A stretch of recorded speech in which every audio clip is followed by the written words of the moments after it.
Hey everybody, this is Richie Allen, and you are watching the Make Peace with War podcast.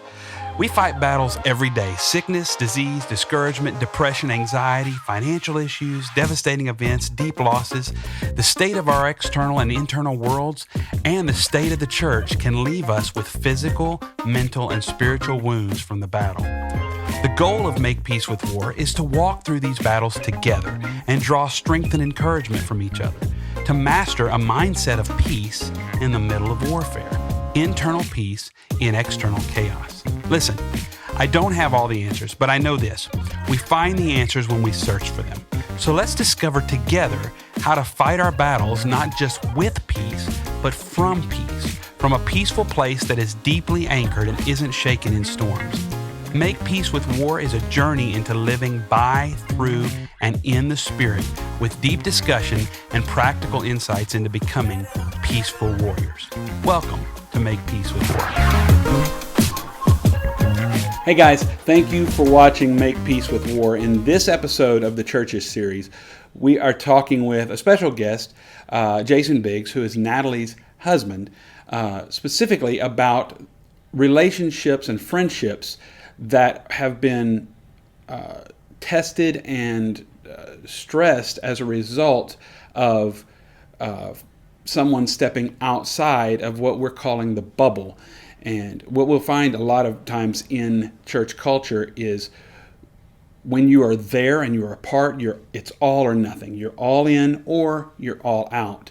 And when you're inside of the bubble, everything is great. But when somebody steps outside of the bubble for any reason, when they leave the church to pursue something else or to go to a different ministry or for other reasons, the relationship strain that happens, that is absolutely unnecessary, happens quite often. And we see a lot of broken friendships, a lot of broken relationships, a lot of things that can happen in that kind of environment where we have a bubble. So we're talking today about popping the bubble and how we're going to get from that kind of a culture to a healthier culture that is more kingdom-minded.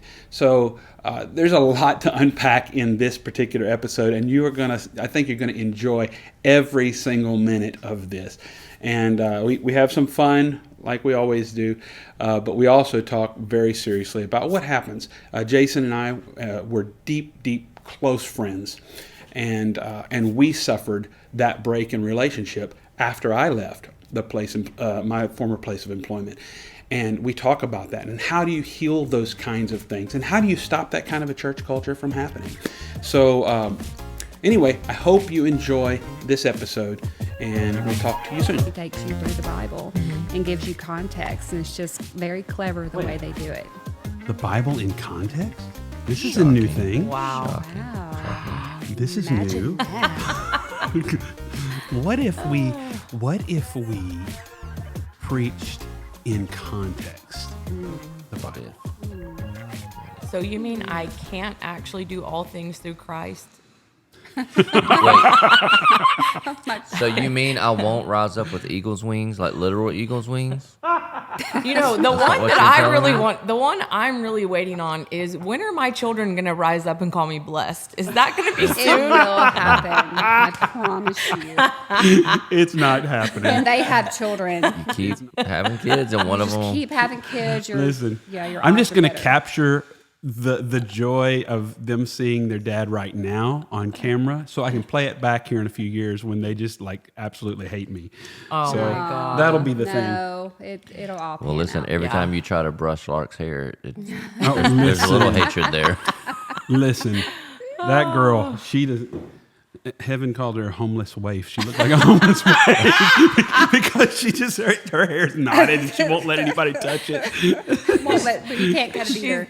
She's her own woman, y'all, okay? Oh my God, she is I completely. think we should just go for the dread looks. At this Nah, point. yes, do okay, it. I'm okay with that. Let's take her to Mexico and get the braids done.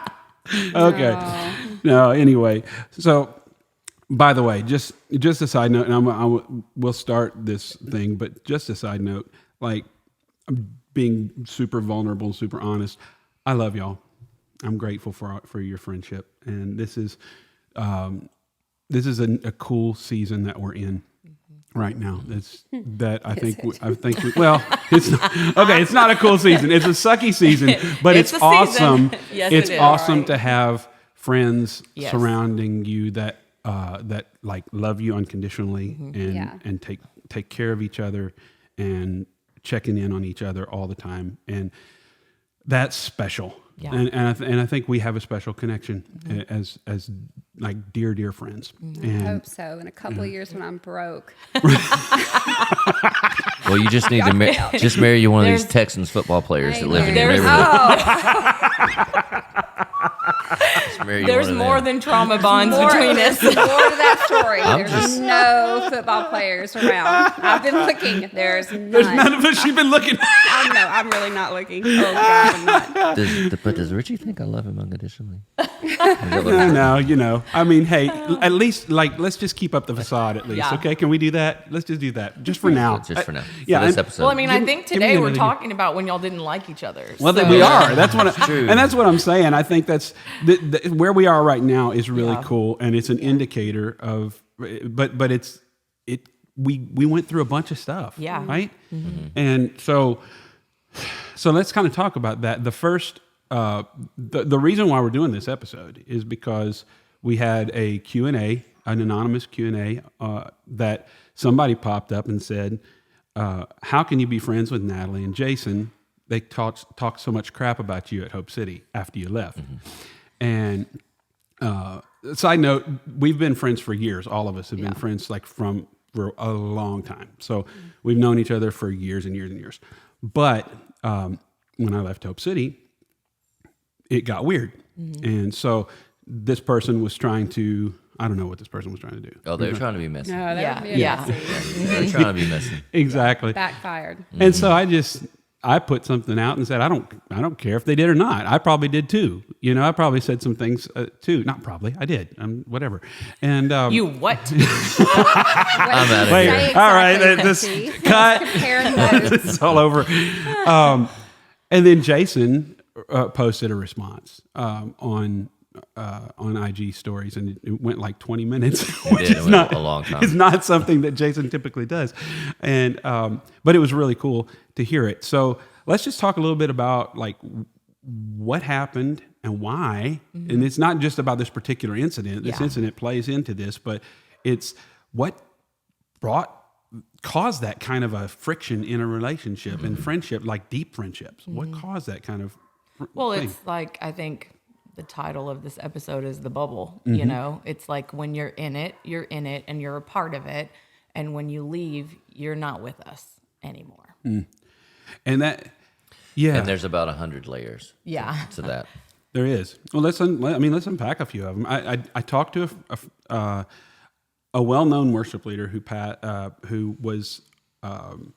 left his church a few years back, and it was before I left Hope City. And when I left Hope City, I noticed that this guy, I felt like he had left well, and so I called him and I said, "Hey man, can you tell me a little bit about how you made that transition? Because I want to try to make this transition as smooth as I can, even though it's like a really awkward, weird situation.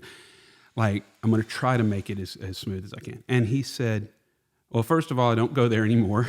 And he said, I went back for a while, but I finally just ended up leaving. And he said, "But let me tell you about the one thing you need to be aware of." He said, it's called the relationship by proximity effect. And he said, you are there and you are close with the people that you're working with. You love them. You're with them every day. You do life together, all of this stuff. When you leave, relationships that you thought were deep relationships are no longer. You're cut off. And he said, it's because you're no longer in the bubble. You're no longer in that, and he named the church the blank bubble. And he said, you're not a part of it anymore. And so all of a sudden, these friendships that you thought were authentic and deep and relational beyond just the church work that you were doing just falls away. So why is that?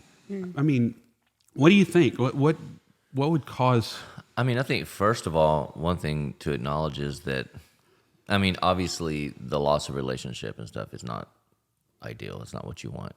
But I mean, I don't think it's necessarily, a bad thing. I think it's the nature of any like workplace friendship.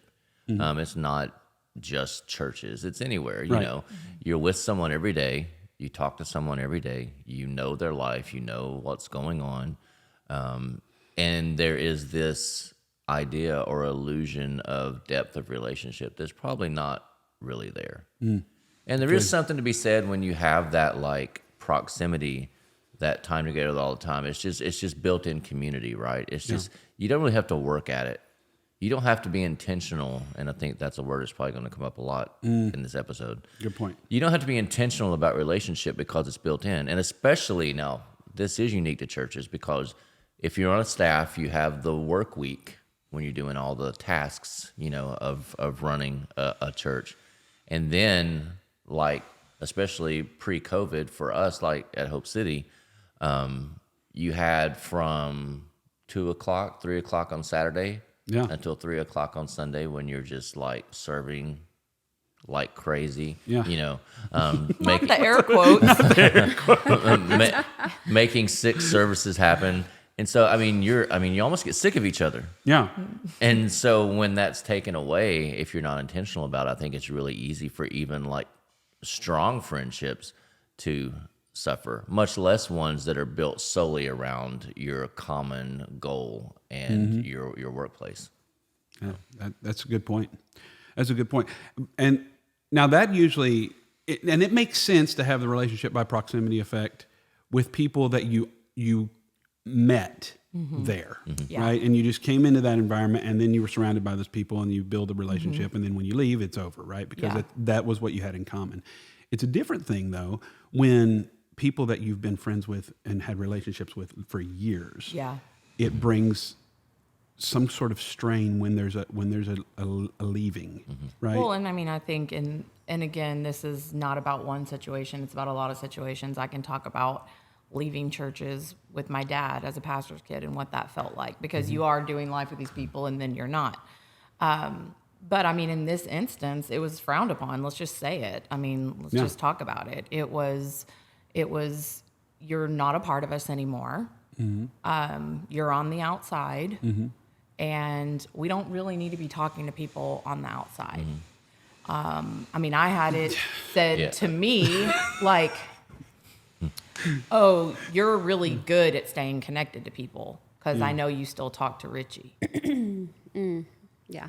And that was not a compliment. Like, you're really good at staying connected to people. So it was never said, like, don't talk to him, but it was.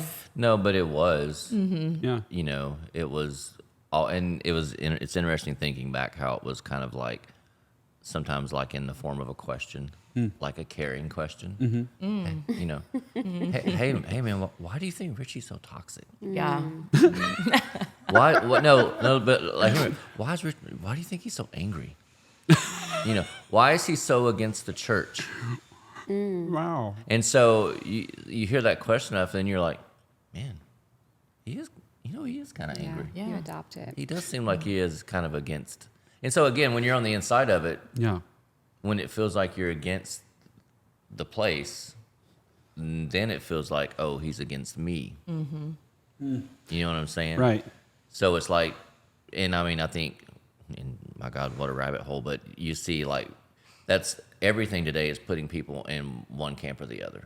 Yeah. Everything's binary. That's so You have to true. be on this side or that side. Right. And if you're on my side, we're cool. If you're on that side in anything, then you're my enemy. I mean, that goes all the way to politics and everything else. Yeah. Exactly. And the way that you view Christianity and all that. And it's a nature. It's a nature. We have a dualistic nature. It's either or, right? It's you're all in or all out. But for that to be in the church is what's so insidious about that is that that's a spirit of the world. Yeah. Yeah. And that is not the spirit of the church. It shouldn't be. Yeah. But go ahead. Well, yeah, that's what I was going to say. When I think one of the things that I was the most naive about, even growing up a pastor's kid in ministry settings, it's leaving my corporate career and going into full-time ministry. That's one of the things I was most naive about, because I just thought like, hey, we're just all working for Jesus, right? Like, I mean, I don't like what's us and them. Yeah. I Yeah. thought it was like us and then like we don't like the devil. I didn't know. And I love that you use like the naive, because I feel like I've been very naive to that Yeah. As well. And I've often, wondered too. It's like when it's in the church, I have trouble understanding it. Like I can totally see why the world does what they do, but when we're called to do better, we're called to do more, and then we don't.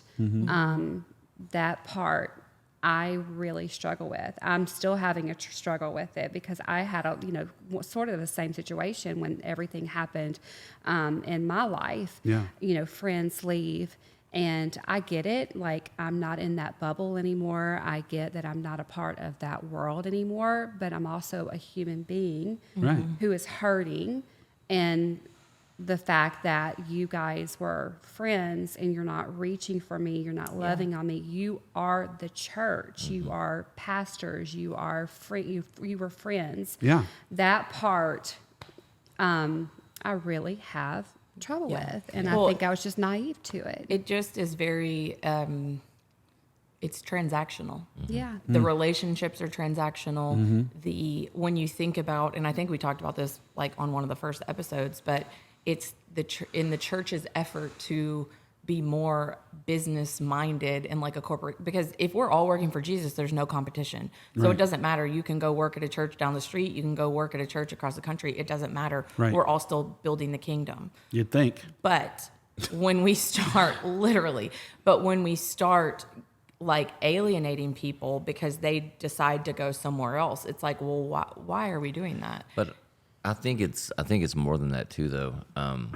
I think it's because there's not really, churches like to talk about accountability, but they only like the accountability Interesting. that controls people. It's one way, right? Yeah. They're like, oh, you need to be accountable because I need to know like what you're doing and what you're struggling with, so I can control you with it. Now, not all churches. Listen, I'm sure some of you are doing it right, but they didn't want to be accountable. What was that?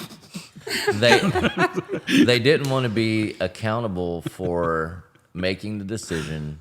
And listen, it's a lot deeper why you were pushed out. Let's just say that. I mean, Well, yeah. you didn't Well, leave. it's Why you It's were okay pushed to out. talk about it. Yeah. I mean, It's whatever. a quiet firing is what it is. Yeah. Okay. So it was. So finish what you're saying. Then we need to talk about that. So when, for whatever reasons, it was decided that you needed to go, instead of just having a conversation and making that decision, so now we have to like poison Richie. All right, poison to the well, people. right? Yeah, to Yeah. people. I remember a couple of months before you left, someone asking to talk to me in between services on a Sunday. And he's like, hey, I just want to, how do you think the worship team's doing? I'm like, great, good. We just killed it, everything's great. He's like, well, how about Richie? Wow. And I was like, well, I mean, I think he's good. And he's like, I just feel like the team just seems really, guess what word I'm going to say? Toxic. Toxic. There it is. The team just seems really toxic. You think Richie's healthy? I'm like, well, I don't think the team is. But again, Yeah. don't need to go any further in that conversation. All you have to do now is plant the seed. Exactly. Right? And we know something about seeds. We do. You do. You do. And What happens when you plant a Would you seed? like to plug? Listen, one of the funny things about the garden is you don't have to be intentional all the time. Stuff just grows. We do something right now called chaos carrots, where you literally just throw carrot seeds, and it's kind of what they were doing. They were throwing chaos seeds, and Dang. Wow, that's a Okay. word. but Hey, now. just seeing where it don't have to spring up everywhere. Right. But if it spring up enough places, then when Richie leaves, it's not the beloved hymnist leaving. Yeah. Some of you are really going to laugh at that. It's not the beloved hymnist leaving. It's Yeah. unhealthy, toxic.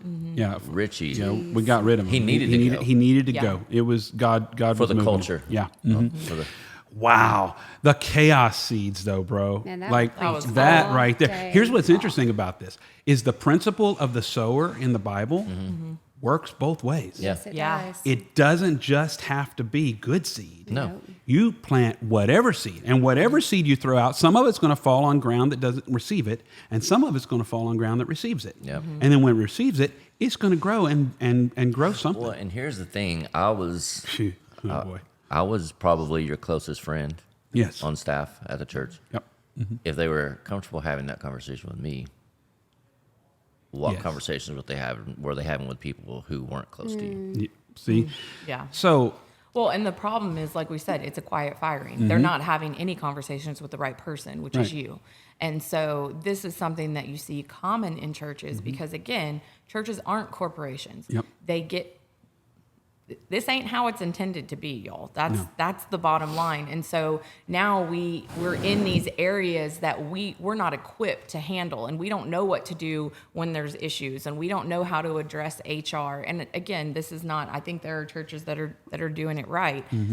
But instead of having these critical conversations with you, it was a lot of a roundabout way because at the end of the day, they didn't want to be the bad guy because people did love you. Yeah, no, that's it. That's why. Yeah, and go. that's And why. they didn't want to fire you. Yeah. So they made your life miserable so you had no other choice but to leave. And that's why I use the word accountability, because they didn't want to be accountable for the decision. Yes. So this is where we get to the bottom line here is what kind of a culture does the church have?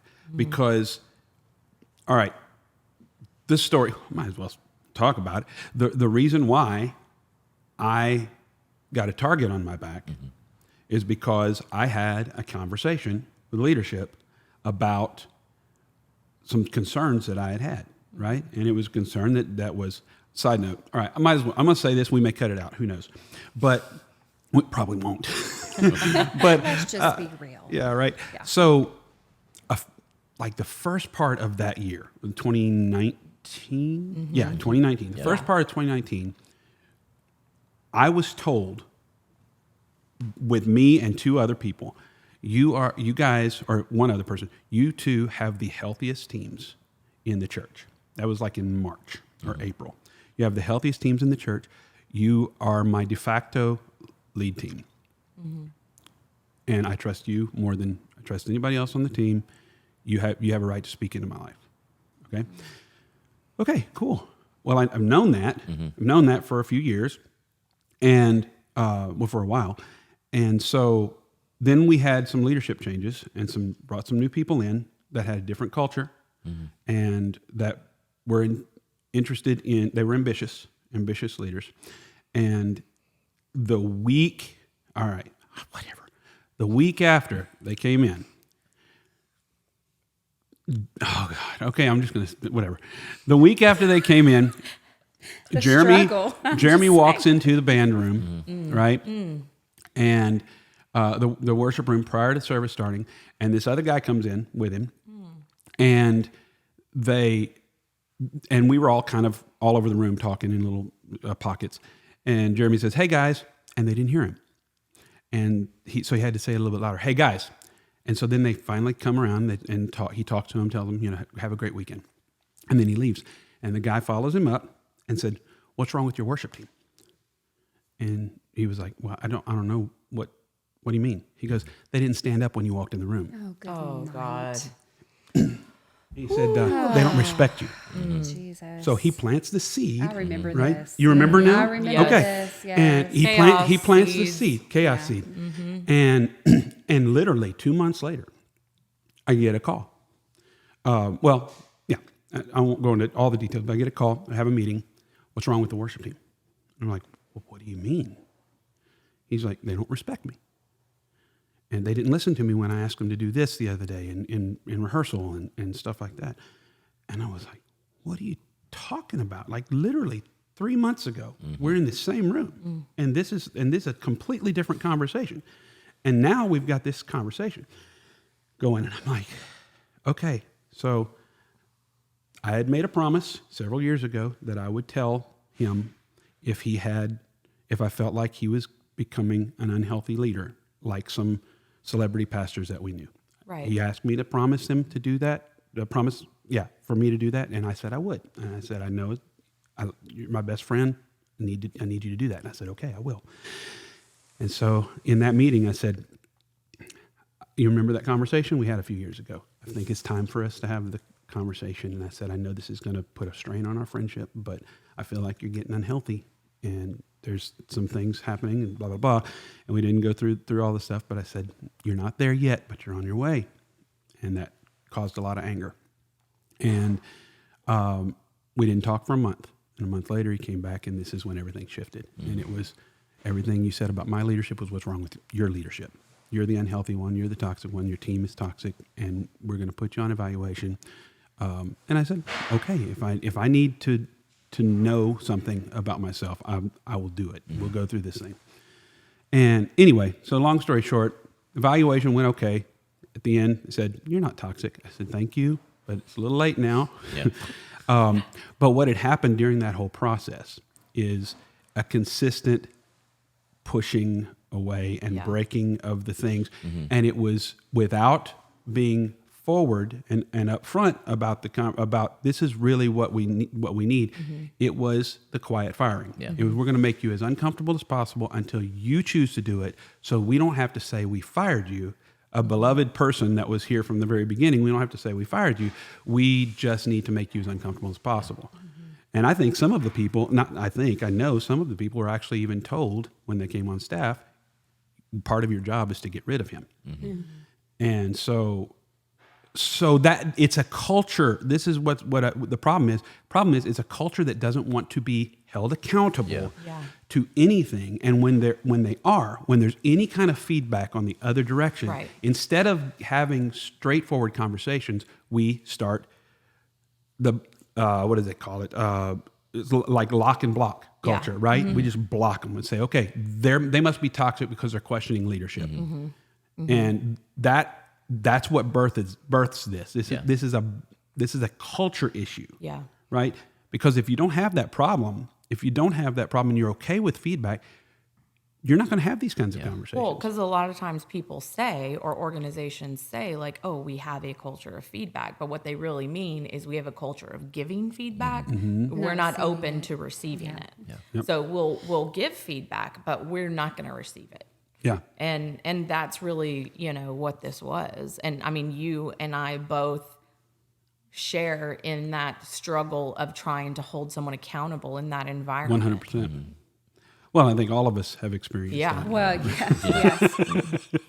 Yes. All of us have. I think you and I, Richie, were, we both shared in the fact that we could really speak the truth to Jeremy at a certain, like for a long time, throughout the ministry and throughout his years as a pastor, and then all of a sudden, he wasn't receiving it anymore. Yeah. And so, we all Well, I remember your frustration because I remember, you would talk about, and crazy, he said the same thing to Natalie, but talking about how much he trusted you, speaking to everything, you be my voice, that type of thing. All the while not telling anyone else that. And then you're the bad guy because... hey, this graphic is a little, whatever. And then the person making the graphic is like, why is the piano guy telling me how to do my job? Why is the hymnist? But I mean, that is very true. Yeah. That's very true. Yes. Yeah.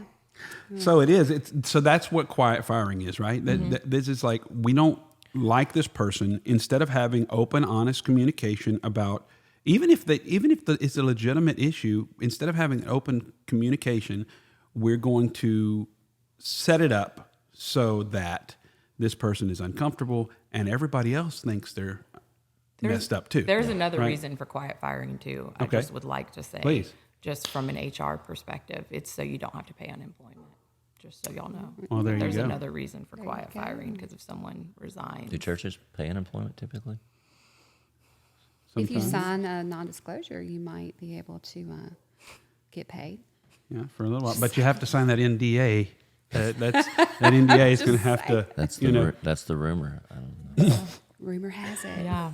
Rumor has it. Yep. They're out there. They are out there, y'all.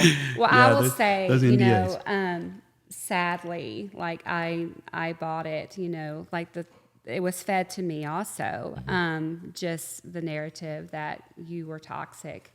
and the things that you were saying, and of course, I'm going to champion my husband at the time, but also love you. I mean, I fought for the relationship. You and my wife both did. Yes, Heaven and I had conversation about how can we help the two of you guys. We didn't understand what was going on. We felt like, we could jump in and get you guys in a room and get you guys talking. We could see that there were so many conversations going on, and if it was just the two of you, maybe we could bring it all together. And that was the last conversation we had, and it blew up. It blew up from there. It's just so gross because once you label the person as unhealthy or toxic, then you just are crazy. You discount. Yeah, that's the one for the women most of the time. Oh, You're let's talk crazy. about that for a second. Sorry, Jason. No, it's okay. But it's just like then nothing. You lose your voice totally. You do because they're just this. So everything they say and think is of no merit anymore. Yep. And so when you and we're fighting for things, when I know when Heaven was fighting for things, and I know she was labeled probably even more harshly than you were. She was labeled mentally unstable. Yeah.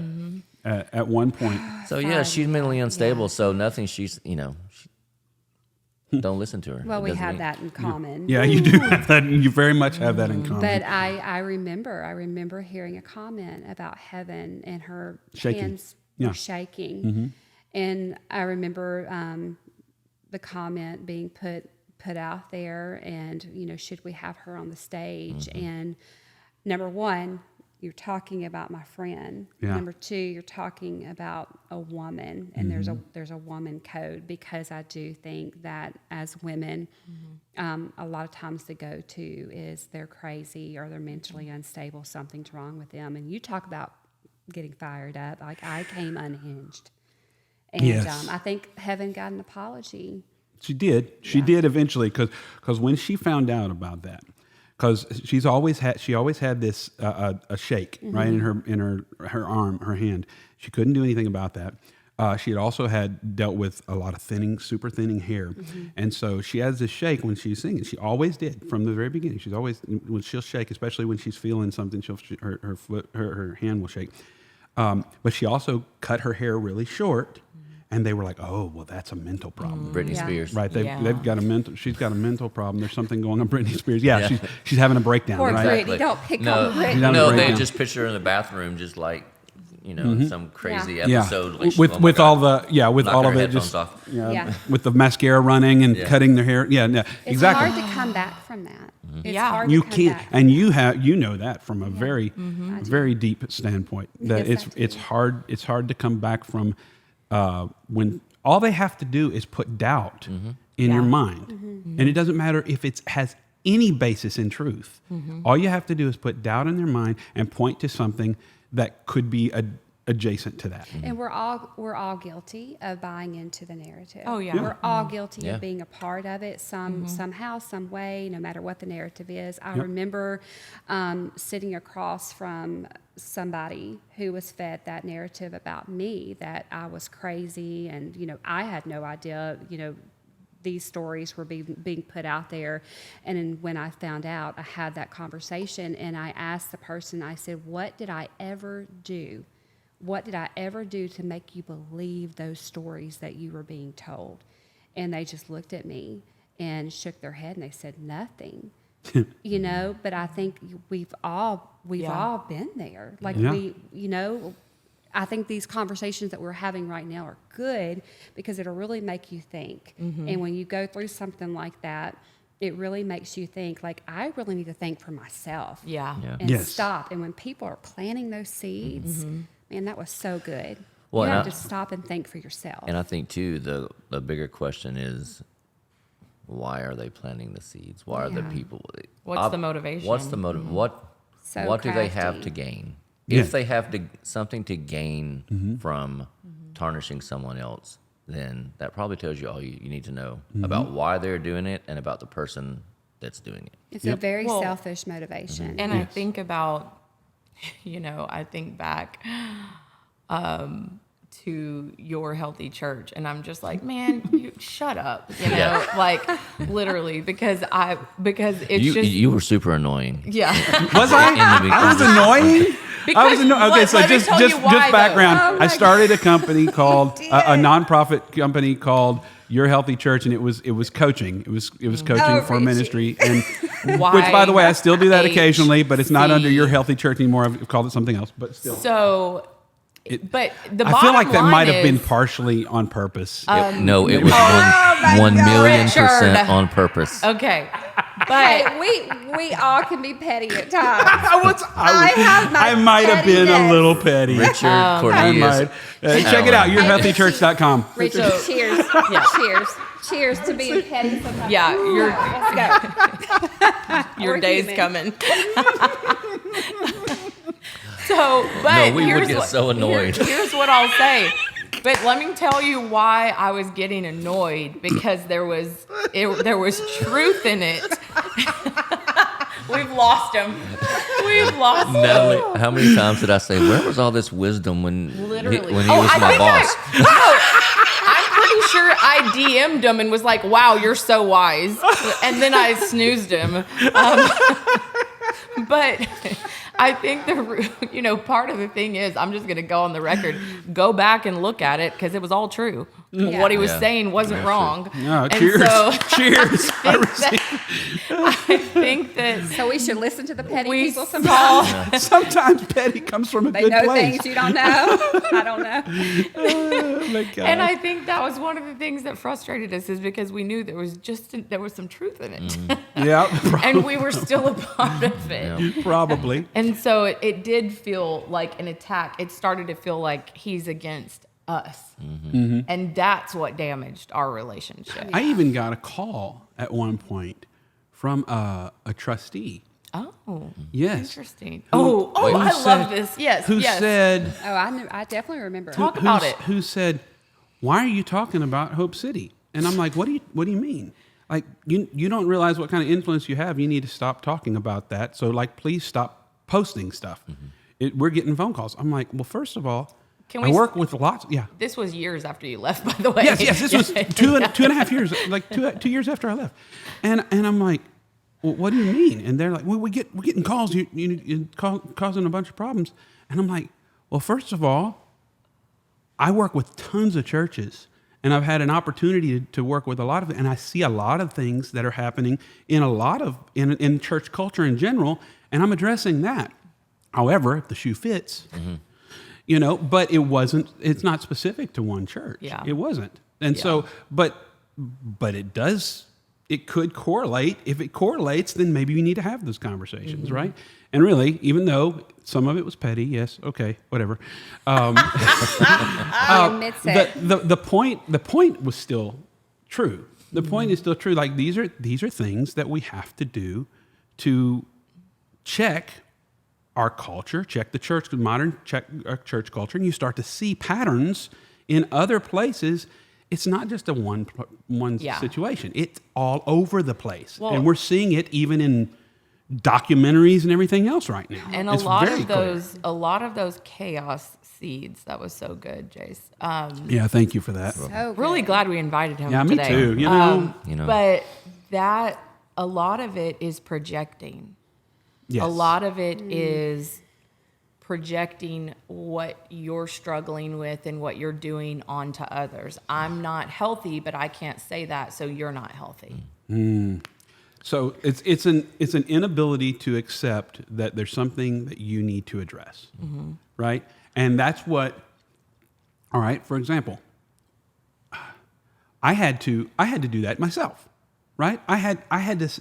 What was told to me stung a little bit, and I had to stop and go, why did it sting, and why do I want to do this?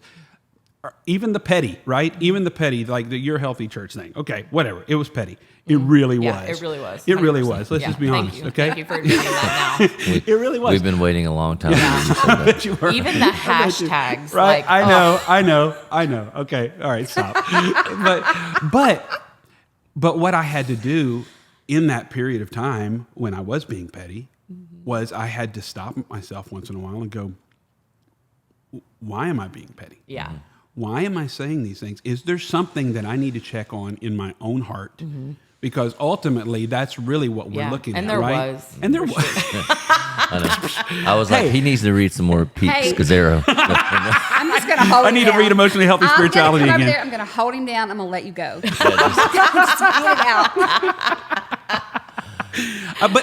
But for real, I have a choice too, right? On every side of whatever the situation is, you have a choice where you can go, okay, things are not being done properly to me, or I feel like that was unwarranted, right? Whether it was toward me or toward whatever, and they feel the same way. I feel like it was unwarranted, but why am I so upset about it, right? Because if I'm so upset about it, then that's usually God trying to. Because emotions are a gift from God, right?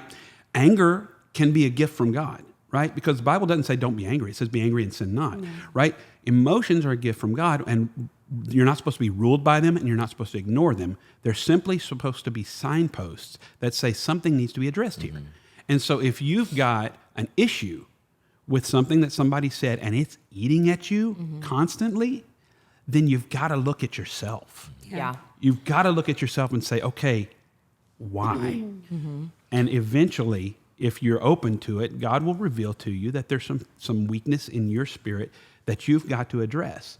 It doesn't change the fact that maybe you were actually done wrong, or maybe what was said to you was unwarranted or whatever, but how you respond to it is an indicator of where your spirit's at. Yeah. Well, and I think too, like for you, for all of us, there was more to it than just your personal experience. Yes. Because how you were treated, how heaven was treated, that's all one thing, right? Yeah, right. But it was also the losing of something that you loved and a place that you loved. Absolutely. And seeing, Like losing a kid. And seeing a place that you loved and helped build start to become something that you didn't love anymore and that you didn't recognize. Yeah. And I think we've all probably, Yeah. dealt, and that's why it's hard to let go. Yeah. And, people will be able to just, let go, be free. Well, great. But that's still something you're super invested in. Yeah, You know, 100%. years and years, literal blood, sweat, tears, countless hours. And it's hard to just like, okay, See ya. yeah. Right? It's not easy. You're something I don't recognize anymore. Yeah. And I see like it going somewhere I don't like want it to go. But it's hard to just It's like take super the hard. reins off and just watch the car crash. Yeah, Yep. it's super hard. Yeah. Well, and I can also see that's part of the reason why the strain was with us, with all of us, is that I left, and you guys didn't want it to be that way, and so it was easier for you to say, well, it's easy for anybody to He say gave up. He gave up. We can still believe that this is going to be okay and everything's going to work out, but. And so then that's the other reason why all of a sudden these relationships start to feel strained, right? It's like, well, he gave up, or he left and he abandoned it, and we still believe in it, and we're trying to grow it. So that can be part of the reason why there's Absolutely. strain too. Yeah, absolutely. And that you said projecting, I think some of why that happens too is also people protecting their own like personal kingdoms, personal agendas, personal ambitions. Yes, 100%. That's probably why the biggest reason Yeah, you got pushed out is because you threatened that. And not with just the leader, with people that had ambition yeah, To be the within leader. or to be the leader. yeah, Yeah. And so you were a threat, right?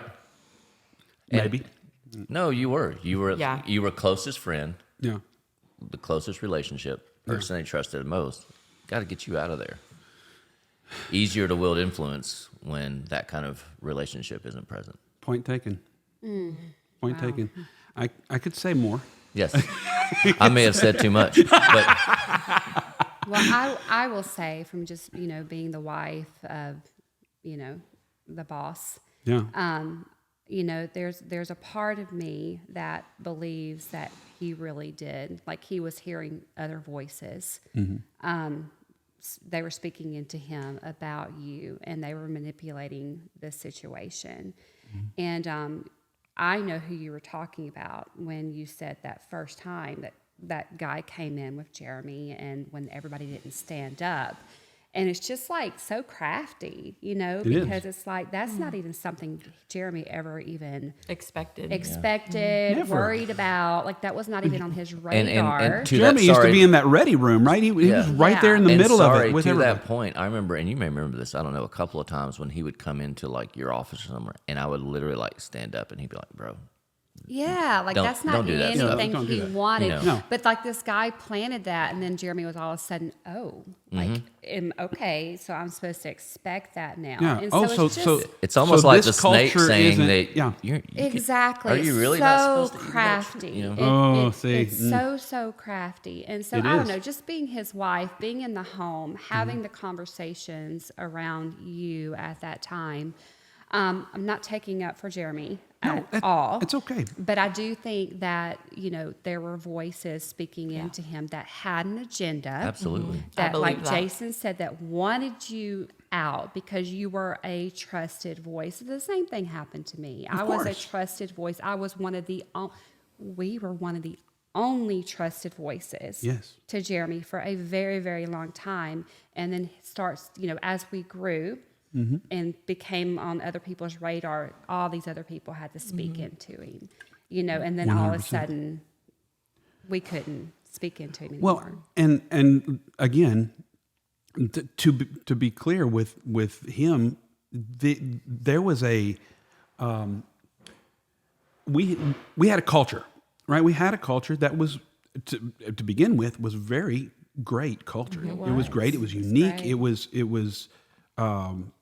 I mean, it wasn't perfect. None of it's Wasn't perfect. perfect, But no. it was great. There was a great culture there. It was something we wanted to build from the beginning. What kind of a church would we like to be a part of? Yeah. Let's build that, right? And so the culture was actually good. It wasn't perfect, but it was good. But it was such a rapid growth It was. that what happened is there was an uncertainty. Do we have the right culture? We don't know because this is new to us. We have no idea.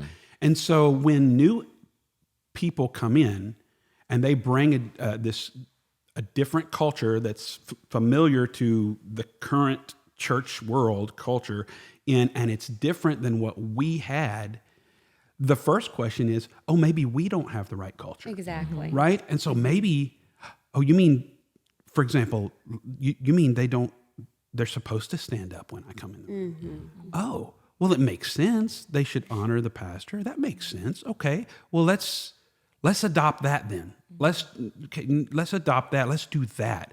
And if they don't, then there must be something wrong with them. Yeah. So it's not even like intentional on Jeremy's part.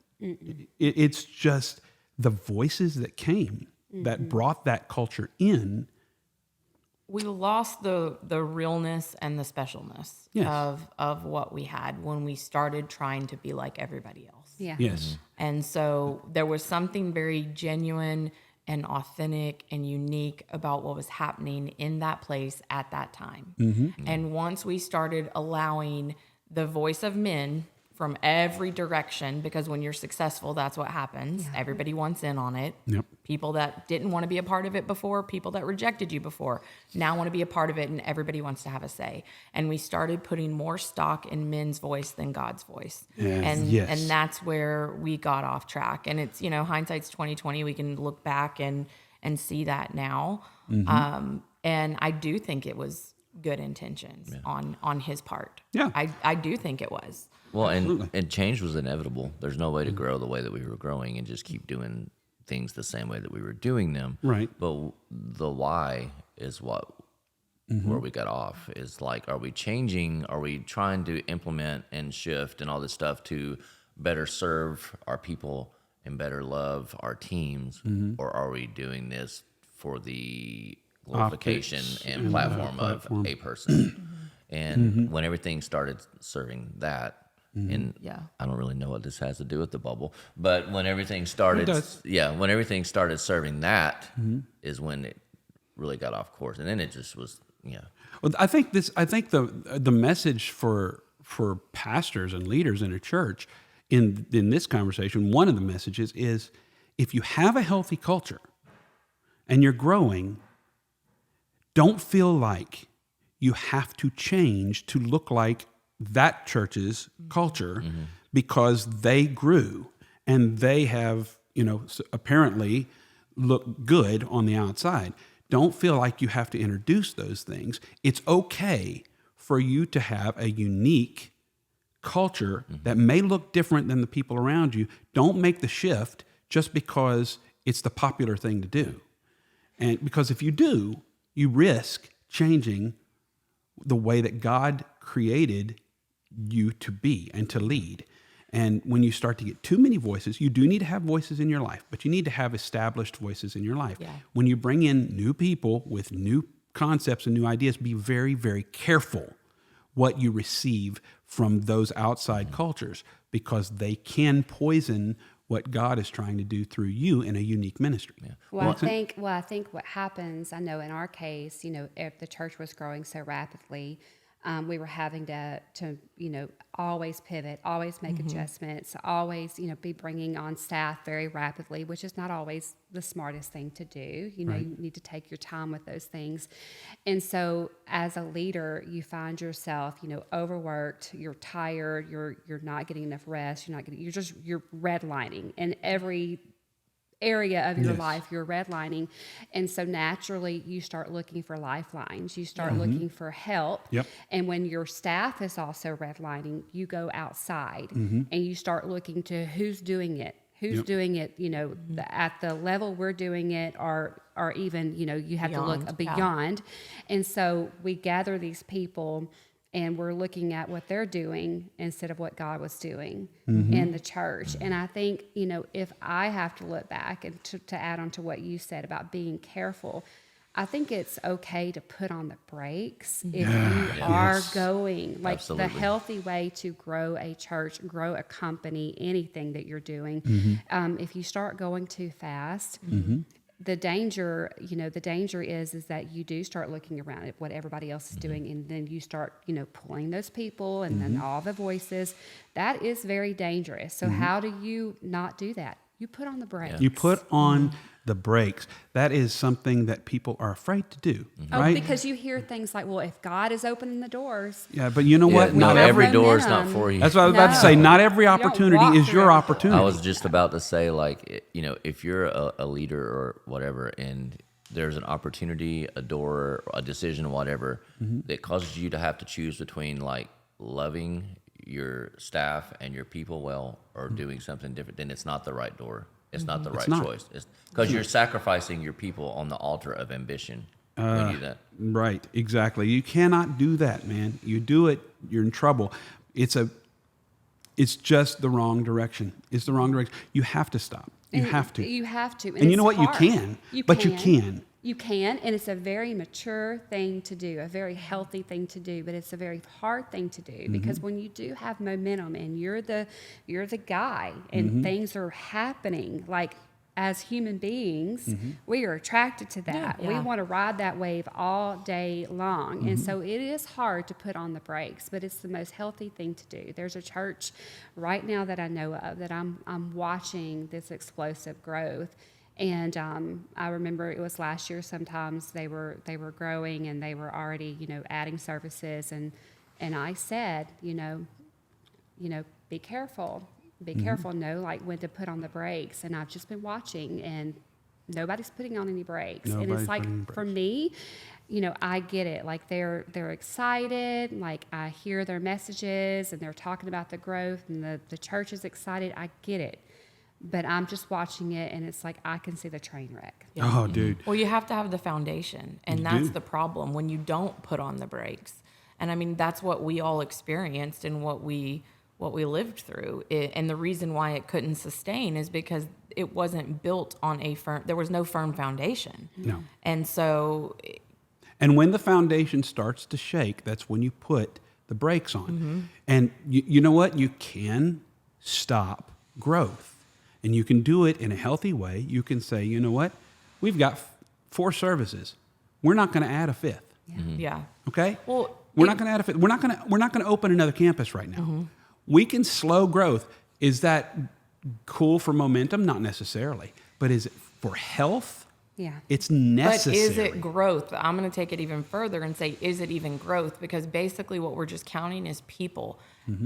if we can't care for them, then they don't need to be at our church. That's just the bottom line. You're more concerned about getting butts and seats than you are about real life change and really discipling people and leading people to a relationship with the Lord. Because you can just keep putting out chairs and you're crushing your staff and you're crushing your pastor and all of that is happening, and we're like, but man, we're growing. But you're not really growing. You're swelling. You got more people. You're inflamed. Yeah. Right? It's You've got inflammation. more It's not people. growth. But if you can't take care of them, then what's the point? What is the point? So it all goes back to motivations and why we're doing it. Are we really trying to introduce people to Jesus, or are we just trying to get 10% of their income? Yeah. Yeah. Well, sorry, I'm not going to say that. No, it's just because it's this. We can rabbit hole a million different ways on this. You're not caring for people. You're not discipling anybody. People are just coming in and texting. Yep. And you're counting it, and you're saying we've seen tens of thousands of people saved. I mean, we only have not even a tithe of that on the weekend. But so where are they? Where are they? Where, you know what I'm saying? Yeah. Where are these people? Where are these people that are coming Being to saved, Jesus? They're, Well, we talked in the very beginning about I think when you started off about intentionality, and I think we have to be intentional about our staff members. We have to be intentional about the church as a whole and everything that we do, our friendships, everything. We have to be intentional. Yeah, and I think this is really why the average church size is like 100 people, 150 people. Yeah. Because I think once you get beyond that, you really can't pastor people. No, you can't. No, You really can't. no.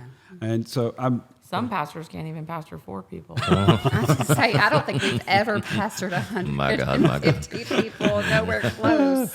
no. And then again, I'm not trying to. This isn't about. I mean, pastors have probably one of the hardest jobs in the world. Yes. If they're actually pastoring people. Yes. But Not the disclaimer. so the private flights aren't so bad. But anyway, The wardrobe budgets are pretty cool. Just make sure that's you so write the name of the church somewhere inside of it. Exactly. Don't get in trouble with the IRS. Got lots of tidbits. But I mean, listen. We There want to she get is, real. folks. We can get real. There she is, folks. Pastors that are really in it with their people, trying Yeah. to pastor the people that God has trusted them with. That's the hardest job in the world. Yes, it is. And what is the band? It's hard enough. I mean, you guys are parents. We're all parents, you guys. We're all parents, but y'all have little kids. I think Jason's checked out. No, Yeah. I'm gone. No, I'm just saying, y'all have teenagers and adults. Yeah, We're out. y'all have little kids, right? It's hard enough to keep up with 4 or 5 people. Yeah. I don't It's even know birthdays impossible at to this keep up with 100 people. Yeah. Impossible. Somebody's going to slip through the cracks there. Yeah. Who's slipping through the cracks when you're, it's just nobody. They're not being pastored. Sorry. It is what I it is. agree. They're No, they're getting not. they're getting a couple scriptures and some stories, Right. And going home and saying they went to church, and that's the extent of it. Yep. You're right. I You're agree. absolutely right. And I don't think as pastors, I think again we're riding that wave, that momentum. We don't really sit and think about it until we hear a story. Yeah. The reason why I bring this up is I heard a woman after everything happened. A woman came out and was talking about us and said, we were a part of the church. My husband went through, I think he had some kind of heart issue. And we couldn't even get the pastors to come, pray for us. Y'all have Natalie, you have a similar story. And hearing that story, it's it just hit me in the face. It hit me in the face of our responsibility and how we weren't there, how we didn't show up. And, we would have argued and said, well, we can't be there for everybody. But honestly, we need to sit with that. If we can't be there, then why are we doing it? Well, and it goes back to what we started talking about at the beginning of the whole talk about the bubble, is when you started, when you left and you started your healthy church and were saying the things you were saying, and it hit us away because we were still on the inside. It pricked us in our hearts, It if pricked you us will. in our hearts, brother. No, but we were Don't still ever say that again. Stupid. we were still on the inside, so it was he's wrong. I'm laughing. I can't even say this out loud without laughing. We're doing it right. Yeah. We were not. We were trying to do it right. We were Right. we We were were all- trying we to were do all it trying. right. Aren't we all trying? But But when you get on the outside of it, then you kind of start see how gross it really is. Yeah. And I know that's a strong word, but it's Yeah. just like you look back and you're like, oh man, we really didn't. I can think of people on our worship team that were marginalized and pushed out because they didn't look a certain way. Oh, me too. They hit a bad note. Listen, they didn't. I had conversations where I was told this person can't do this Yeah. anymore because they don't look right. Oh No. yeah. Well, And you have to move them. You yeah. have to take care They of it. can only sing at the campus that And you got to doesn't do it have in an cameras. honoring way to the leadership too. So we've got to figure that So out, right? listen, Figure out how to do we could probably put together a pretty long list of people that were hurt. I mean, under our leadership, because they didn't fit what the church wanted on the stage that had the cameras that the world saw. Right. You know what I'm saying? And so you look back at just that small example, but it's like how gross it is, and then you just start to look at all the other areas, like the lack of discipleship, the lack of pastoral care for people that didn't have hundreds of $1,000s to give. And that's another episode. And that's another episode. That's another episode. All right, folks. It's been great having you here. No, but it really is. It's gross. That's the And you best know word what? I can come up with. And you know what? And the other word is insidious, and insidious. it happens without you realizing it happens. Yeah. That's what's so It's dangerous. what Jesus is wouldn't do. You don't see it. There's It's a what lot. Jesus Well, wouldn't do. I'm serious. It so resembles nothing of what, like, when you look at how, I hate it when people like, we need to be like the early church. Stop it. We don't. You don't want to be like the early church. They just, I'm talking I'm going to about, disagree a little bit, but This is okay. from one of your I get the books. point. no, I get the I'm point. sorry. The house church, Table HTX, look it up. The table HTX. It's a good thing. No, but no, I lost my train of thought there. No, Edit but it you were out. sa- Edit it out. It's not going to edit it out because you said the early church thing. You didn't like that. No, I know. What was I saying before that? You're really gonna have to edit this. Okay, hold on. I'm trying to It was remember. Wow. insidious. It was You insidious. Yeah. haven't hit 50 Oh yet, no, Jason. no! I'm almost there, sis. You'll be at my birthday party. No, I was just talking about how it doesn't. If you look at how Jesus loved people Yeah. and cared for people, and it doesn't look anything like that. No. Because you're rarely loving and caring for anyone. Yeah. But it starts off innocently and Yes. that sort of Absolutely. thing. And then little things get, we let go of this little thing because it's convenient to let go of it at the time, or it's necessary to let go of it in order for us to steward the move of God that he's giving to us. And so we let that go, and then that causes this to happen, and then that causes this to happen, and these things start to happen. And then all of a sudden, you have something that's completely unrecognizable Yeah. from where you started, but you've moved in that as well long enough that you don't even see Yeah. that it is that anymore. You don't have people's voices to allow that in, and that's where that bubble gets created. Is it a right? bubble Well, is it a bubble or a tumor? Oh, wow. Well, you start creating a story, because I watched this happen. And as you said, Nat, like we cater to, or maybe Jason said it, we cater to what we called the legacy team. And that's who we pastored, and you said it's gross. I mean, yeah, I think it's gross too. They are people, and they need to be loved, and they need to be pastored. But we would tell ourselves, that, we would create a narrative and around the fact that only we could pastor those people to make us feel better, to make it sound better, to make it more palatable. So it's when like we can't really pastor gross. everybody, so who can we pastor and who can only we pastor? These elite people who are helping us build the church. Well, that's what we told ourselves. Yeah. But And- really, and it makes sense from if you're A business perspective. it makes sense. It's like, well, there's only certain shouldn't people be that in can speak into church. these people's lives. It's not necessarily true, but you can certainly convince yourself of that. Yeah. You certainly can. Well, I mean, there is truth to that because the people of that status and privilege, they don't really want to hear what the campus The pastor. B team. They don't want to talk to those to guys. be in the room. They want to be in there, and also too. I mean, when you're building a church, listen. I don't know if anybody out there watching knows this, but nobody at your church tithes. Nobody gives. if you have It's about 15% of the church pays tithes. So So y'all start giving your tithes. And you know that better than I would. I see that shocks yeah, me. support your church. But when you have like a monstrosity like we were dealing with, obviously it takes money to make that happen every weekend, and so if only 15% are given, and you have giving. Wow, I'm from Tennessee, y'all. It is what it is. If only that many people are giving, and then you have this like really upper echelon, sure. I mean, obviously it makes sense to like be accessible to them. Yeah. But then when you can't be accessible to anybody else, I think that's where the issue is. And this is what.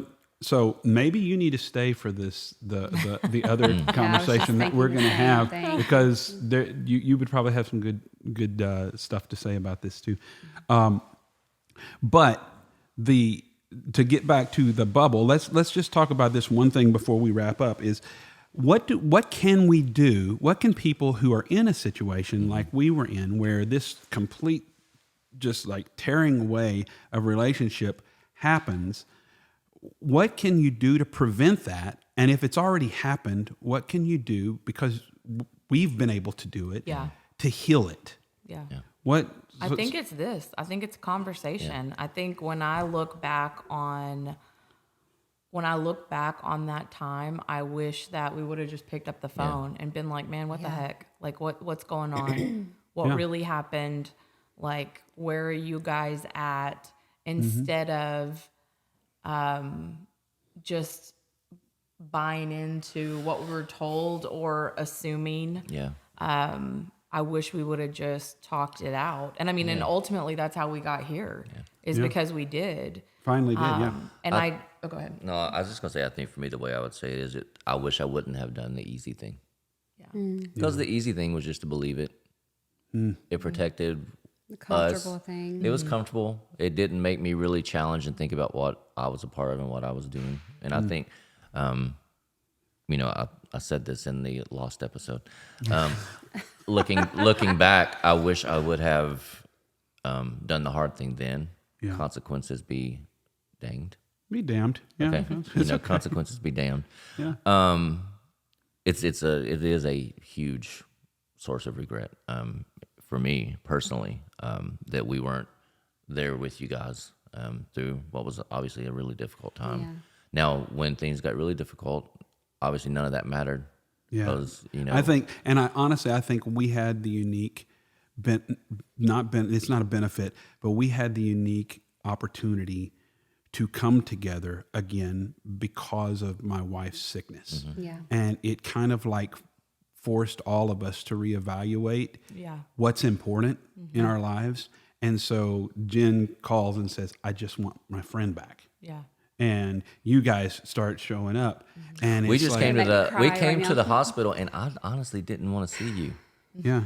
We still weren't. It was still a little weird. Yeah. I mean, I'm just being transparent. No, I'm. But then when I saw you and I hugged you and I felt your beard on my face, I was like, those beard kisses, bro. No. But seriously, like, it's really easy to be mad at, again, you talk about having a conversation. It's really easy to be mad at people from a distance. Yeah. It's a lot harder to be mad at somebody face to face. That's why keyboard warriors are so powerful. Yeah. Because it's easy to just sit back there and say whatever you want to. Then when you sit down, especially if it's somebody you like really love, you realize all that other stuff really isn't that important. Yeah. The relationship is what's important. And that stuff just kind of fell away immediately. And we were just 100% in. No matter what, And we had that unique opportunity because of Heaven's sickness that brought things together and healed so many things. And I could get really emotional about this, but the healing that we wanted for Heaven happened in a different way for all of us. Yeah. And brought healing to relationships and healing to hearts. And that was special.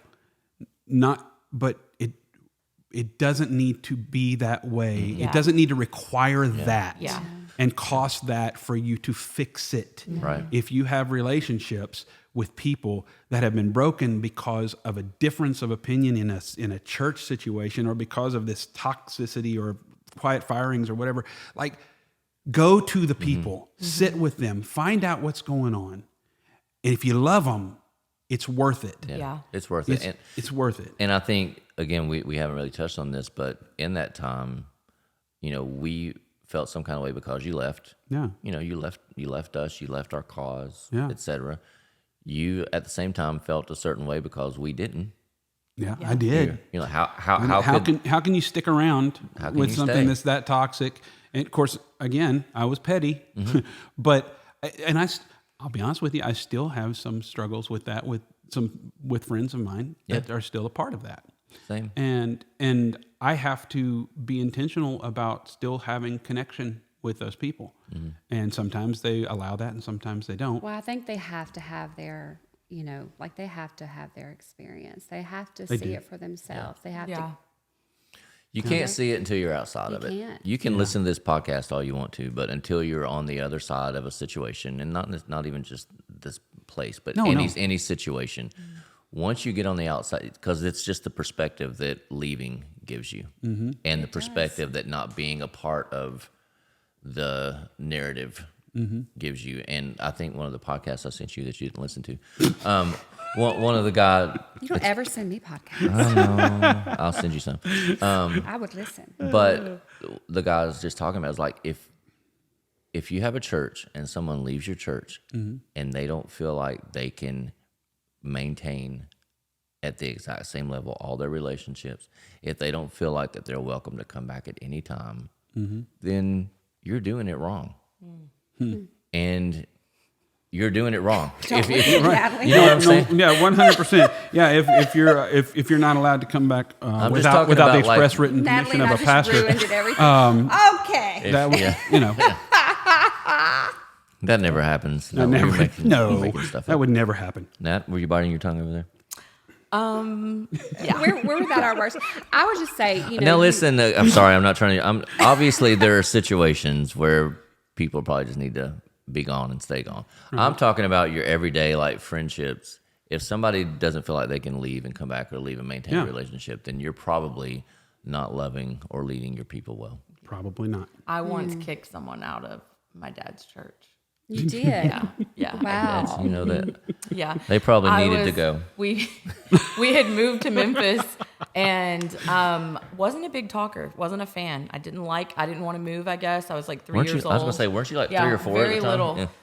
And my dad, we had been there, I was, I guess, 5 years old when this happened. And She'd been a boss girl a long time, y'all. I can believe that. I was like 5 years old. And my dad, classic, if you know him, hot-headed Italian, he got mad at a situation at church. And we were in the car. And he was just like, oh, sometimes I just wish I could kick people out of this church. I'm sure lots of pastors have felt that way. And he had a valid reason for feeling that way. Yep. But then the next week at church, I decided it was time for me to talk to people. So I went straight up to this woman and said, my dad wishes he could just kick you out of this church. So I'm doing it. Hey, can y'all imagine a time where Natalie didn't like to talk? No, but I'm just seeing your dad's face right now. Your mom was loving it. Oh, yeah. Listen. Oh, She's yeah. like, open She the said, door. good riddance. I can tell you verbatim what her dad said. My God, Natalie. Oh, those children, they'll say the darndest things. No, he probably We laughed actually at had that. to kick somebody out of church once who was, like just not good for the church, was causing problems. And, Are you talking about Richie? Yeah, probably. but that wasn't fun. That No. wasn't fun. And it wreaked Oh, havoc yeah. on my family for a while. So Yeah. Yeah. not fun. I remember that one. Fun. Oh, geez. Yeah. Well, We had a stripper at church once. oh, wow. geez. A streaker. I'm sorry. Streaker. Not a stripper. A streaker. I just can't Streaker. get the, like, I won't ever forget because We didn't say stripper on a podcast, did we? Oh, that was a sermon. Never mind. I won't ever. Oh my gosh, I won't ever forget because literally the sweetest girl came up and she's like, she had to go out there and like help handle it, and the look on her face, because this was a larger woman, Completely naked. completely naked, who almost made it out into the auditorium. She made it through the curtain. Yes, and the security team. Was I there for this? No, you were not. No. The security team had to tackle her. No. while naked. But she was a tither because she wanted her money back. That's why she was there. But I was like to the security I can relate. team. This oh my gosh, stop We're it. going off the rails. We were talking about, but the security team, I remember like they telling the story to me, and I'm just sitting there like, you guys tackled her, and they're like, yeah. I'm like, hey, I'm sorry, but if I was a part of your team, I'd be like, I'd let her go. I ain't touching nobody. Hands off. Yep. Yeah. Wow. Yes. Speaking of bubbles. All right, we got to rein it up again. Yeah. We do. Oh, we do. Okay. All right. It was great. That was great. It was great. Is there Segue. anything else that you want to say as far as what somebody could do? So I too have a lot of people right now that I felt a certain way. Why didn't you leave? Why didn't you? But I think you also have to have grace for those people because they're on their own journey. Yeah. Yeah. And like we said, you can't see certain things until you're on the other side of it. Mm-hmm. However, I would say you need to trust your gut. Yeah. You always need to trust your gut. Yeah. And if you're feeling a certain way, like something is not right, trust that. Yep. And then have those hard conversations. Chase it down. Like if you have a deep friendship that means something or that meant something to you, chase that down. Fight for it. Which I'm gonna pat my own back. I'm glad Yes. that I fought for the relationship I am too. that our children had with each other. I was hurting. I loved you guys. I didn't understand it. I did not trust my gut. I didn't ask those hard conversations. I'm not sure that I would have gotten the truth anyway, right? Yeah. But I did fight for the relationship with our littles. Yeah, you did. To have them, and it was awkward. It Yeah. was awkward. It was weird for a while. They would come over for weekend stays, and you wouldn't even get out the car. Yeah, and just You throw them know? out while I was driving. You wouldn't even stop. I think you slowed down to 5 miles per hour, and the kids rolled out. I'm kidding, but The twins I'm were glad. at the gate putting the code in. But that took effort on both Yeah. of our parts. It did. And I'm glad that we fought for that, and I'm glad that the gift that heaven Yeah. was able to give us was this, because this is beautiful. Because this is the kind of thing that once if a relationship is worth it Yeah. and you repair it, it strengthens it It does. into something that it wasn't even before. Yeah. And then all of a sudden, now you have something that's probably, if it stood that, it can stand anything. Yeah. And I love that you just said it could stand anything. Once you have these conversations and you overcome something hard like this, there's really nothing that you won't say to each other. Yeah. No. We've I said, proven, this is We've true. proven that. And this is true. Well, and I think one final thing that I would like to say, because I know we're wrapping this up, is I know you said you appreciated this person's pettiness. Oh, yes, very much so. For sharing that. But I love, because I do believe that question had ill intentions behind it. Of course it did. I hope they tripped on pipe and drape. But Yeah. it's going to take a lot more than that for this group. Yeah. Yeah. Yeah. Again, because when you go through Yeah. a battle together, when you go through hard things, Yeah. you have the hard conversations. Hey, we've been through it all. And There's there's nothing you can say. there is nothing like friends that show up. Yeah. And that's what this group is. You don't Friends even that have to show up. agree. You show up. Yeah. Yeah. Right? We rarely agree. We rarely I mean, agree. I mean, come on. I'm of the devil because of the Enneagram, right? Well, I mean, You She shut won up. me over. oh, Shut up! Side note. Shut up! Come on! Yeah. May as well call it the Soft pentagram. No. But if you want something that's biblically accurate, let me introduce. To Clifton Strength, 12-6 coaching. Well, I love y'all. Thank you for taking the We time love to you. have this conversation. Jason, thanks for being on today. Fun being here. Thank you Come guys for back. enduring me. Yeah, come back. You might be back. Yeah. You might just well be back. Hey guys, I want to take just a moment and tell you about a company that is doing something really, really unique in the space of marketing for churches. Zion Multimedia, owned by my friend Kyle Ewald, is making a massive shift to church marketing. They're really kind of reinventing the idea of marketing for churches. And I love it because it's a ministry first approach. I'm not a fan of icky marketing. I'm not a fan of the typical marketing that just says, hey, come join what we're doing, come see us for the Easter service or whatever. I'm not a big fan of just that kind of icky marketing. It's hard for me even to market a lot of my stuff because I just don't like that kind of marketing. And so what's so cool about this ministry first approach is it connects you deeply with the people that you are reaching out to almost immediately in the process. If you followed me at all in social media, which by the way is at the Richie Allen, if you don't follow me, so go there. But if you see, there's the icky marketing part. But if you've followed me at all, you know that I'm a big believer in deep discipleship. And I do believe that the modern day church, for the most part, has kind of missed the mark in that area in favor of just pushing for that weekend service. And what you have to have for deep discipleship, first, you have to have deep connection.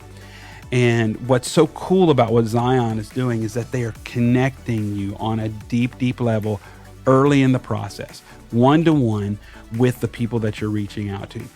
And what this will do is when they do decide to come to church, they're already connected. It's all like they already feel like family before they ever walk in the door. They already feel like they know somebody before they ever walk in the door. And that is going to get them, not only if they come, they're going to stay. And Zion has done such a great job that they have proven this is working. And there's a much greater result when you do it this way, this ministry first approach. I think if you're a pastor or a church leader of any kind in communications or connections or anything like that, you need to reach out to them. And the best way to reach out to Kyle and his team is go to ziondoesitbetter.com/Richie. ziondoesitbetter.com/Richie. And they can get you set up. What's also cool right now is that they do a whole lot of other stuff. They do video production, they do websites, they do all kinds of stuff that you guys would find useful. Right now, they're actually doing like 50% off on a website, which is just great. But don't sleep on this. This is something that you really want to get involved in, and it's a massive blessing for just a little bit of investment. So go check it out, ziondoesitbetter.com/Richie. Thanks for watching Make Peace with War. If you liked this episode, I'd really appreciate it if you'd like it, share it, and hit the subscribe button. You can check out our website at makepeacewithwar.com, where you'll find out more about MPW, outtakes and resources from the show, show notes, links to my YouTube and IG channels, and more. Join us for upcoming episodes as we continue to learn how to become peaceful warriors. God bless.